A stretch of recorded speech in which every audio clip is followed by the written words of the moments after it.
Anong tanong ng ginawa ng prosecutors ni Attorney Lorna Kapunan dito kay Attorney Roderick Wamil bilang dating State Auditor ng Commission on Audit na ipaliwanag nito base sa kanyang kaalaman at karanasan kahit confidential fund dapat i-justify merong malinaw na pagpapaliwanag ang Office of the Vice President at Department of Education kung saan ginamit ang milyon-milyong pera.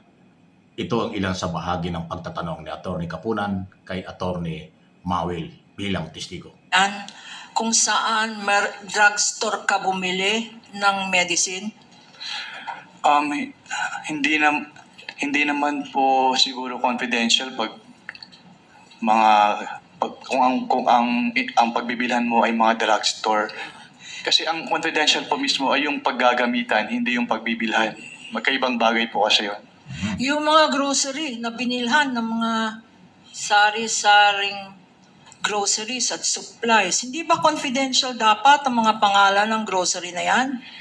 Hindi naman po kailangan maging confidential yung pangalan ng mga groceries. Katulad nga po ng sinabi ko, ang confidential ay yung paggagamitan, hindi yung pagbibilhan. Kahit daw mga hardware store na pinagbilhan ng mesa at upuan ng OVP, kailangang pangalanan dahil hindi naman ito confidential. Tinangkang ipatanggal ng defense ang bahagi ng testimonya ng State Auditor na si Attorney Roderick Wamil dahil wala raw siya sa posisyong magbigay ng ganitong interpretasyon. Wala naman daw kasing nakasaad sa mga probisyon ng Joint Circular Memorandum 2015-01 na nagsasabi ng saklaw ng paggamit ng confidential at intelligence funds. Pero nanindigan ang House Prosecution. Una na kasing ipinaliwanag ni Wamil kung ano ba ang Confi at Intel funds. Sa bisa ng memo na nabanggit, ang Confi funds ay ginagamit para sa secret operations ng mga ahensya, habang Intel funds naman ay para sa national security intelligence operations ng military. Yan, tama po yun. Ang problema na discovery po, ipinambili ng grocery items at saka medicine, ang confidential fund. Na ulit-ulit na sinasabi ni Attorney Mawil, hindi kailangan yun o hindi mahalaga kung ano ang binili. Ang mahalaga ay kung saan at tama bang ginamit. Hindi allowed, hindi pinapayagan na yung confidential fund ay pambili ng medicine at saka grocery items. Dahil malinaw, pag intelligence fund ay para sa military operation yan, pag confidential fund, kung saan man ginamit, at ito man ano man ang binili, dapat may malinaw, may pangalan. Bumili ka ng medicine, sino ang gagamit ng medicine na yan? Bumili ka ng grocery item, sino ang gagamit nito? Sino ang makikinabang yan? Pag dinala mo sa bahay, hindi pwede. Di ba? Napakarami yung butas. Lumabas na po ang maraming mga talagang nakakalito sa pinaggamitan ng 612.5 million ng Office of the Vice President at ng Office ng Secretary ng DepEd noong panahon yun. Isipin mga bagong pangalan. Merong Andilim. Doon nagkatawanan. Yung pala talaga ang tunay na pangalan. Kahit Andilim. Kasi madilim ang pagkakasulat. Andilim. Yung pala Andi tapos Lim. Yung apelido ng gumamit. Andilim. Yun yung pronunciation. Tapos merong pang Pikit. Kaya nagkatawanan ulit. Sinabi niya, kaya pala madilim kasi nakapikit. Sino mo? Mr. Andilim, Mr. Pikit, Mr. Patiting, may patiting, may biyong, may Bisaya ba yun? O Balsar. Ayan, may Balsar, mayroong pang Bisaya. Ayan po yung mga kaduda-dudang pangalan. Pag sinabing Bisaya, napakadaming Bisaya sa buong Pilipinas, sa buong mundo. Di ba? Pero ganun lang ang nilagay sa liquidation. Talagang kakaiba, ha? At kung makikita nyo, maliliit na pera lang yan, 70,000, 110,000, 295,000, 60,000, 100,000. Maliit yun bawat isa. Pero pag pinagsama-sama mo, papasok yan doon sa nawawalang pera kung saan ginamit ng 612.5 million. You know?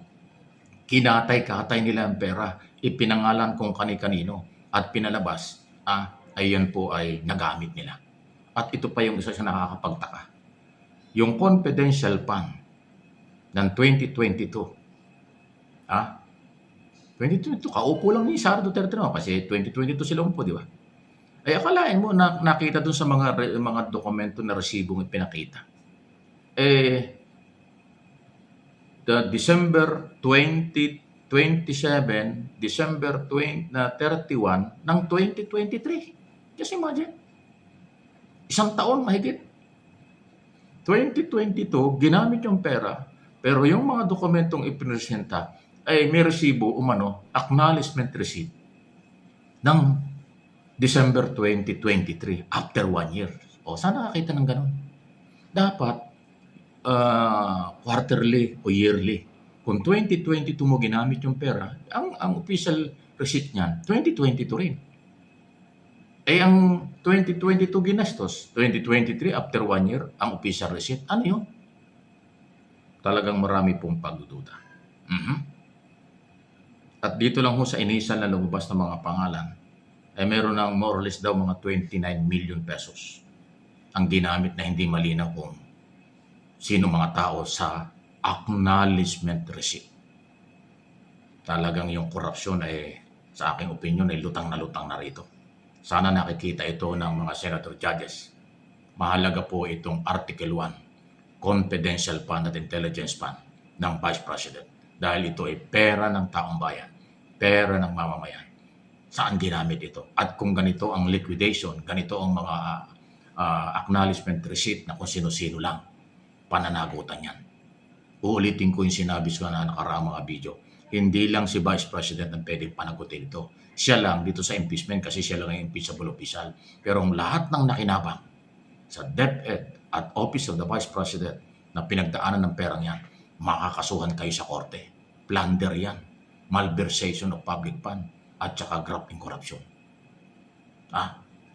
Ganyan din po ang mangyayari. Parang kayo makakasuhan katulad ng flood control. Iba nga lang ang nature nun. Pero ito, Confidential Intelligence Fund, mananagot kayo. Wala kayong pag-iingat. Di kayo natatakot gumastos ng pera ng ganon-ganon na lang. Tingnan natin kung paano i-depensa ito ng defense team pagdating ng araw at kanilang panahon. Pero sa ngayon na nailalatag ng mga taga-usig ng public at private prosecutors dito sa Article 1 Confidential Fund ay talagang lumalabas at patuloy pang lalabas yan dahil po maraming resibo, maraming ebidensya at testigong ilalabas ang prosecution sa isyong ito. Abangan natin dahil ito po ay isang napakahalagang paglilitis, isang malaking pananagutan pag hindi na-justify at meron po itong pagkakatanggal sa posisyon at pagbabawal na makabalik sa anumang posisyon sa pamahalaan. Yan ang kaparusahan ng impeachable official pag na-impeach sa impeachment trial. Please like and share, subscribe and follow.